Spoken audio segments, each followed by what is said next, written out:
Welcome to Wealth Wisdom. If you have ambitions to achieve financial success, please leave yes in the comment, and we are here to help you obtain insight and build wealth. The book we are going to share today is The Price You Pay for College by Ron Lieber. Make life-changing decisions with confidence. For many high school students, choosing to go to college is the most important decision of their lives. But once that initial choice has been made, a slew of new, perplexing questions follows. Where should they apply? What should they study? Which offer should they accept?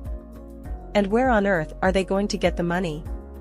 While these questions can feel overwhelming, this sharing will help you make informed decisions. From the world of merit aid to the downsides of research-focused schools, they shine some much-needed light on one of the biggest financial decisions that your family will make.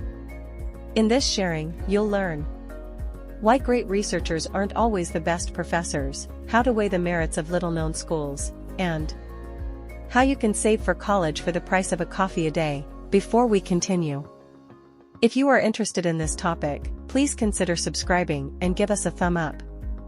Let's continue. Most students pay less than the list price. College is expensive, there's no getting around that. In many parts of the US, spending 4 years at a state university costs over $100,000. And if you opt for an elite, private college, then you can triple that figure, coughing up about $300,000 overall. That's a lot of money, and we're still only talking about a single student. Many families send several kids to college. Multiply those figures by 2 or 3, and suddenly you're looking at a small fortune. So, the stakes are high. But it's worth pausing to examine that price tag. What really determines the price of a college education? And do most students actually pay full price? The key message here is, most students pay less than the list price. A university's list price is the standard, undiscounted figure that you'll find in its promotional material. Often, it's high, but the good news is that most students can expect to pay less. Why is that? Let's start with familiar territory, need-based financial aid.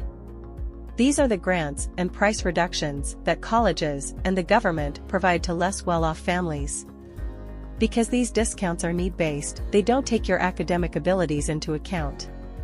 But, in addition to this type of price reduction, there's the murky and often confusing world of merit aid. Merit aid is designed to make a school's offer more enticing. In general, schools offer merit aid for 2 reasons. First of all, it's a good way of attracting talented students. A student whose grades are good enough for an Ivy League school might end up registering at a less prestigious institution instead if the price is right. Second, lots of colleges recognize that their list price is just too high for families to afford. If they want enough students on their books, schools often have no choice but to offer merit aid. So what's the upshot of this? Well, merit aid and financial aid can add up. At public universities in the 2019 to 2020 academic year, the average full-time, first-year student attending college for the first time got a discount of 52.6% off the list price of tuition. After discounts, families paid on average $15,400 for full-time, in-state students, including tuition, room, and board. Students at private schools can expect to pay almost double that, $27,400 on average. If you need financial aid, be sure to apply for it, but don't expect too much. If you've ever looked into financing undergraduate study, you've probably come across the FAFSA or free application for federal student aid. And that's essentially what it is, an application for financial aid from the U.S. federal government. With the list price of some colleges topping $80,000 a year, financial aid is no longer just for low-income families. In fact, if you have 2 or more children attending college, you could be eligible for need-based financial aid even if your annual family income is greater than $200,000. Over the years, though, the FAFSA has earned something of a bad reputation. It isn't just that it can be confusing to fill out. For many families, the outcome is seriously disappointing. The key message here is, if you need financial aid, be sure to apply for it, but don't expect too much. The government uses the FAFSA to decide how to divide its limited budget. It can only offer so much in the form of Pell Grants, work-study campus jobs, and subsidized student loans, so it examines each family's finances and tries to decide who's the most deserving. How? By calculating an expected family contribution, or EFC. That figure is the amount the government thinks you can spare every year to pay for college. Unfortunately, many families find that the EFC is far greater than what they can actually afford and that the aid they're offered is substantially less than they need. What's more, some schools ask for even more information to decide who deserves the discounts they can offer, often in the form of grants and scholarships. This application for non-federal financial aid is known as the CSS profile form. Because different schools make use of your information in a variety of ways, they can sometimes come to conclusions that are more generous than the federal government's, but that's not always the case. Whether you use the FAFSA alone or end up having to fill out the CSS profile form too, it's best not to expect too much. The financial aid you're offered could be helpful, but sometimes it's underwhelming. Pick a college that prioritizes teaching and mentorship. At its most fundamental, college is about teaching and learning. Maturing, meeting new friends, and having fun are important, of course. But when parents shell out hundreds of thousands of dollars for their kids' education, they expect them to learn above all else. But there's a problem, believe it or not, teaching has slipped down the list of educators' priorities in recent years. The reason? An increased emphasis on research. After all, research is what gets professors promotions and tenure. It also brings in money and boosts schools' reputations, so college administrators love it too. But encouraging professors to focus on research means directing them away from students. The key message here is, pick a college that prioritizes teaching and mentorship. With professors withdrawing to their labs and offices, the task of teaching undergraduates is increasingly being shouldered by adjuncts and graduate students. Some of these people are capable teachers, but not all of them. And most of them are working in unfavorable circumstances. Adjuncts are often hired on short-term contracts and may have to work at several schools to make ends meet. The precariousness of their positions makes it difficult to form strong bonds with students. Grad students, on the other hand, are often so focused on their studies that they have little time to devote to their undergraduate students. This is a shame because mentorship is of huge importance in shaping students' lives and careers. In 2018, Gallup published groundbreaking research showing that having a mentor is one of the most important factors in determining young adults' life satisfaction. So how can you find out if the schools you're considering encourage teaching and mentorship? Well, first you'll want to check out the websites of the departments you're considering. Scrutinize the titles of the academic staff. Are there lots of professors, and can you find out what classes they teach? Or are there lots of adjuncts, visiting professors, and lecturers?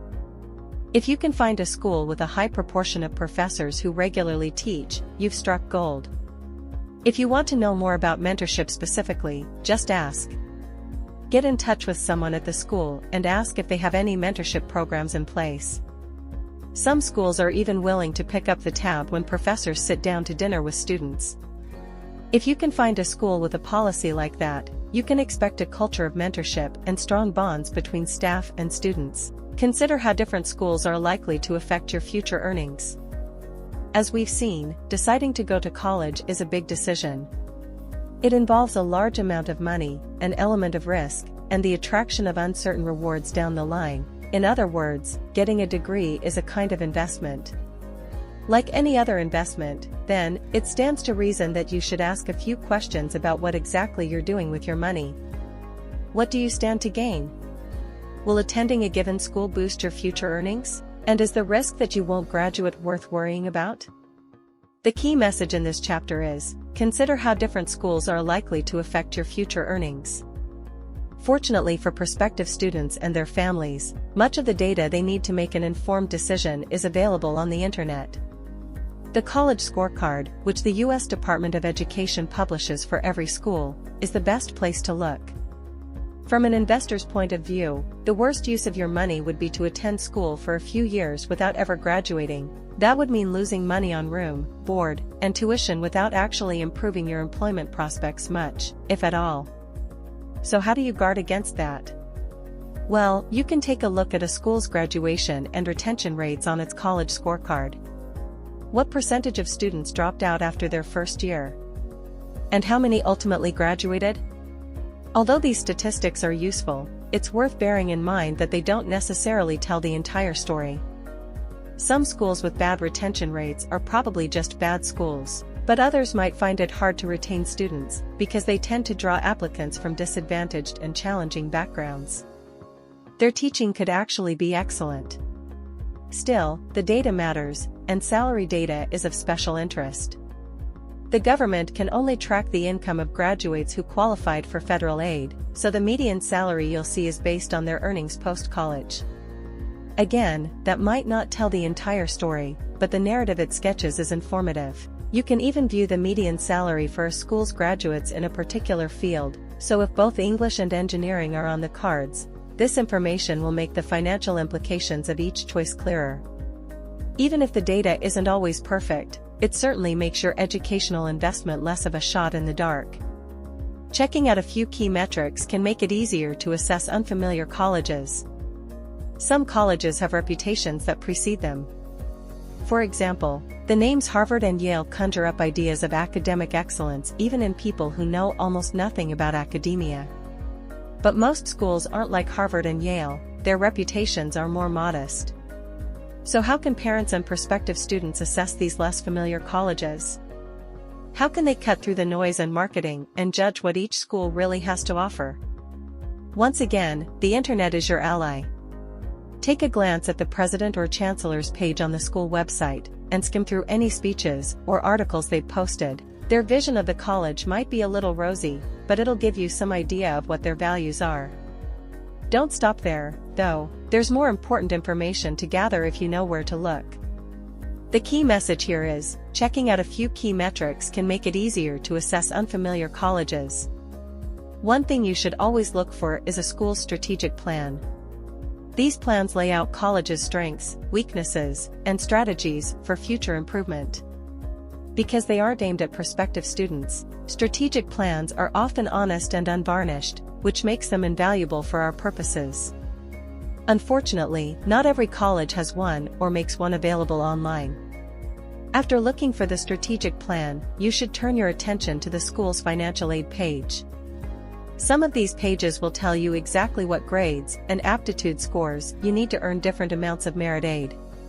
Many schools are tight-lipped on this topic, though, in which case you'll need to dig a bit deeper, in search of the school's Common Data Set, or CDS. A school's CDS contains the data that it makes available for rankings and college guides, but it also includes some juicy information that should be of interest to any potential students. Tucked away in the CDS, you'll discover how many first-year students applied for need-based financial aid, how many actually got it, and what the average payout was. You'll also come across the heading number of enrolled students awarded non-need-based scholarships and grants, in other words, the number of students who received merit aid. The CDS won't tell you what their grades were, but elsewhere in the document, you can find the range of test scores achieved by admitted applicants. If your own results put you in the top quartile, then there's a decent chance some merit aid will come your way. Aim to save a quarter of the sum you'll need. Saving for college can seem daunting. That's understandable, as we've seen, the price of attending certain schools can sometimes be dizzyingly high. When it all seems overwhelming, it's worth bearing in mind that very few people can actually pay for 4 years of college using only their savings. Most people rely on a combination of their current income, savings, and loans. It's not always a convenient arrangement, sure, but families get by. So rather than being paralyzed by the size of the sum you think you'll need, aim instead to save a substantial chunk of it, say, a quarter. The key message here is, aim to save a quarter of the sum you'll need. According to financial planner and author Kevin McKinley, families should think about financing college in terms of fractions. Let's take an example. Say the total bill for a student's undergraduate degree is going to come in at around $100,000, more than the average net price of 4 years in state education. McKinley would advise the student's family to divide that sum by 4. 1 quarter can be paid with savings of $25,000. 2 quarters can be paid using loans, $25,000 in the student's name, and another $25,000 in their parents'. The final $25,000 can be paid using current income, spread over 4 years that amounts to just over $6,000 annually. A hard-working student could earn most of that sum by taking on a summer job. Of course, it sounds easy when you put it like that. But how difficult is it really to save $25,000? Well, assuming you save over the course of 18 years, and supposing your savings earn 5% interest annually, it's actually not terribly hard. $75 a month would do it. If you looked at your credit card statement from last month, do you think you could shave off $75? Most of us could, over a month. That's about what you'd spend if you bought yourself a coffee every day. Thinking about your savings in terms of monthly sums is far less daunting, and feels far more achievable than any $25,000 end goal or $100,000 price tag. College is expensive, but for most students it won't cost quite as much as it says on the price tag. If you want to make sure you're making the right choice, then do some research and look into college's mentorship programs, graduate salaries, retention rates, and financial aid grants. Actionable advice.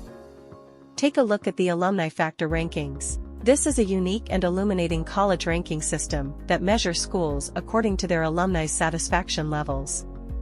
It's the only college survey based wholly on students' own experiences, and some of its findings are intriguing.